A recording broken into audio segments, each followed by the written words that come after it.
জানাই সুমনার চ্যানেলে ওয়েলকাম। কতদিন পর আমি একটু ঠিকঠাক করে কথা বলছি, সব তোমাদের সাথে বলতে পারছি। ভেতর থেকে হয়তো কথা বেরোচ্ছে না, কিন্তু বলছি কারণ কথা বললে আমার সত্যি ভালো লাগে, আর আমি কথা বলতে খুব ভালোবাসি। তোমাদের সামনে আবার প্রেজেন্ট হতে পেরেছি, আমার নিজেরই ভালো লাগছে।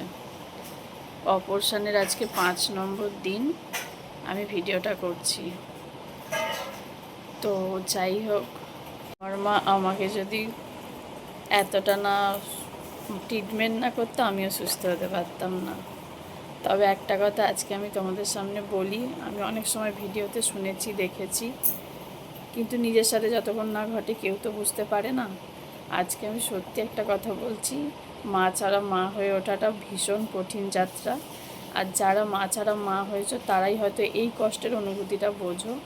আর সত্যি কথা বলতে, মা না থাকলে মা হয়ে ওঠা যায় না, কোনো দিনই যায় না, জীবনেও যায় না। যত লোকই তোমার পাশে থাকুক না কেন, যতই তোমাকে সান্ত্বনা দিক, যতই বড় বড় কথা বলুক, ঠিক আছে, কিন্তু মা ছাড়া মা হয়ে ওঠা যায় না।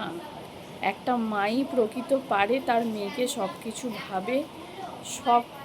কিছুভাবে ট্রিটমেন্ট করে ঠিকঠাক করে তোলার, তার নিজের জীবনটুকু দিয়ে চেষ্টা করে। কিন্তু এই জায়গাতে কেউ পারে না। সে যতই যে ছ্যাবলাপোনা কথা বলুক না কেন, কেউ তোমাকে এসে করে দিয়ে যাবে না, জানো তো।